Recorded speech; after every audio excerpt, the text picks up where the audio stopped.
Hey friends, welcome back to my kitchen. I'm Courtney with Cake by Courtney, and today we're making one of my favorite cakes. I call it the lazy chocolate cake because it is so easy. You're gonna feel lazy making it. Like, it's one layer. We're gonna put some chocolate ganache on top, but I promise you, this cake tastes so incredible. People are gonna be thinking you spent all day on this, and it is so simple to whip up. Here's my favorite thing, or one of my favorite things about this recipe. Look at the ingredients, but look, I have no mixer. I don't even have a hand mixer out on the counter today because we can do everything in a bowl with a whisk. You'll notice this batter is a little thinner. Let's put this together and you're gonna see how easy this one is. What's so fun too, if you are a 10-year-old baker or a 20-year-old baker or an 80-year-old baker, this one is for you. It's for everyone. It's so easy. It's so delicious.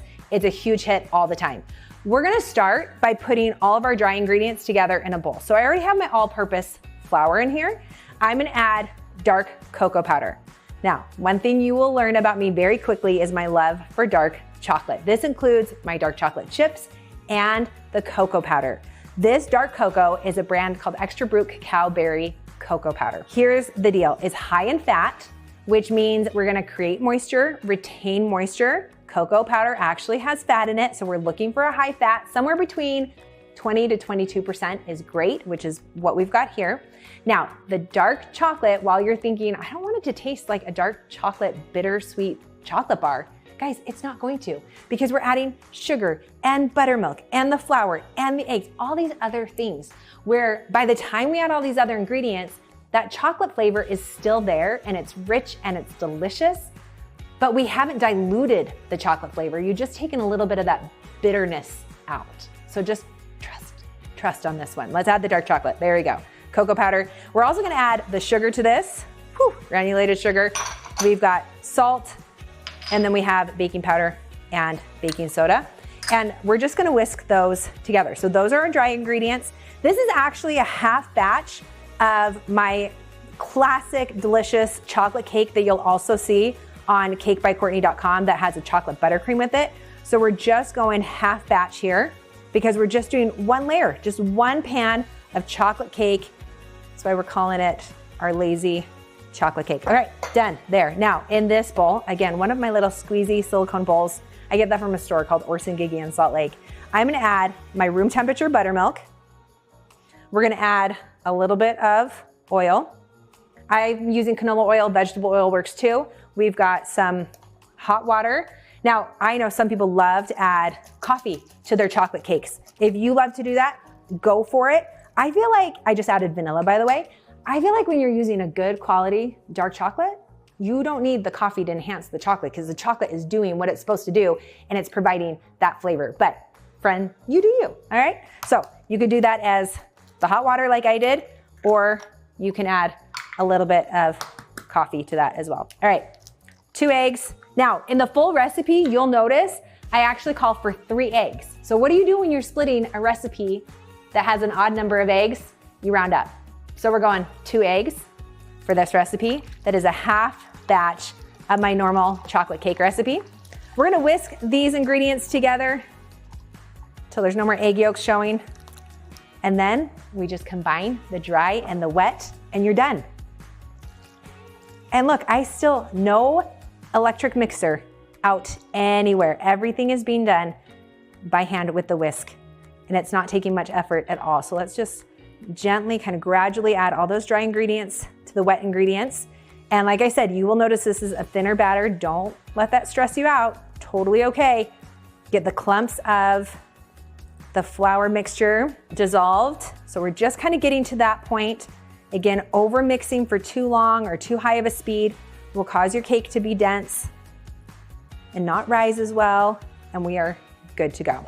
Let's take our cake batter and we're gonna put it in our pan. So this is an 8-inch by 2-inch pan. It's a brand called Fat Daddy-O. I love it. You'll see it's light metal. It is a brand that is made, they make baking pans. That's what they do. They're so good at it. It's anodized, which means it's gonna distribute the heat evenly throughout the pan so your cake bakes as evenly as possible.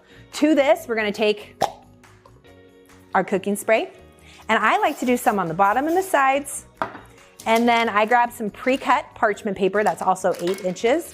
I'm gonna just put that on the bottom of my pan. I'll just give it one more spray. Let's just make sure that cake really comes out of the pan so nicely. All right, let's grab a spatula. And all of this is going right here. And this is gonna bake at 325 for about 30 to 35 minutes.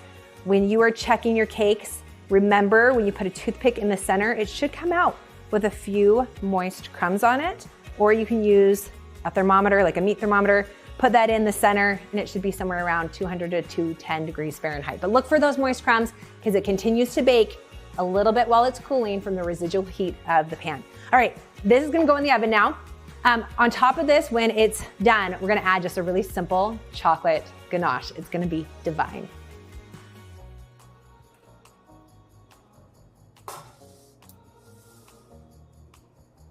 Chocolate cake is out of the oven and it's been cooling for about 15, 20 minutes, so it's not too hot. Don't worry, my fingers are not gonna burn. I'm gonna take the plate that I wanna serve it on and I'm gonna flip it over like this and fingers crossed.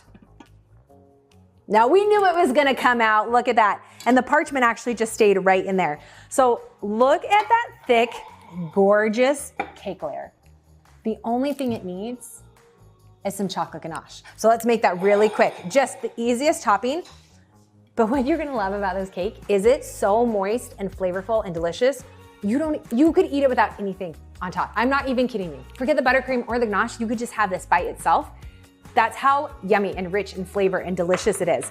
But because we love chocolate, let's add some more chocolate. We're gonna use the dark chocolate chips and we're gonna use some heavy cream and make a ganache. And we're just gonna melt these together. I love this heavy whipping cream. It's 40% Dairy Gold. I get it at my Costco. You might be able to find it at your local grocery store as well. I like that high fat. And I just added a ½ cup of my heavy whipping cream. So we're gonna get a nice smooth ganache to go on top. Then we're gonna melt this real quick together. That was just in the microwave for about 40 seconds. I'm gonna give it a little stir so we can blend that chocolate into the heavy cream. You may need to put it back in the microwave for another 20 seconds or so. But you don't wanna put it in for too long at the beginning because you'll burn it and you'll notice that it just doesn't get very smooth and kind of looks like it's pieced apart. You might even be able to smell that it's burned a little bit. So don't go too long to start because look how much it is still melting. And that was only in the microwave for 40 seconds. So I'll probably just put it back in for 20 more seconds, get the rest of those chocolate chips melted. Looky there. That's it. Chocolate chips, heavy whipping cream, and you have a delicious topping for your cake. Just put that right on top there. And I'm just gonna take my offset icing spatula and spin my turntable and let that ganache just fall over the sides. A little goes a long way on this, but let's get a tad bit more on there. There we go. And let that just be a little messy looking. Remember, it's lazy chocolate cake. Don't need too much effort. Okay, whew. All right. Yum, okay, I can't wait to dig in. You're gonna love this one. You'll find the link to the recipe down below.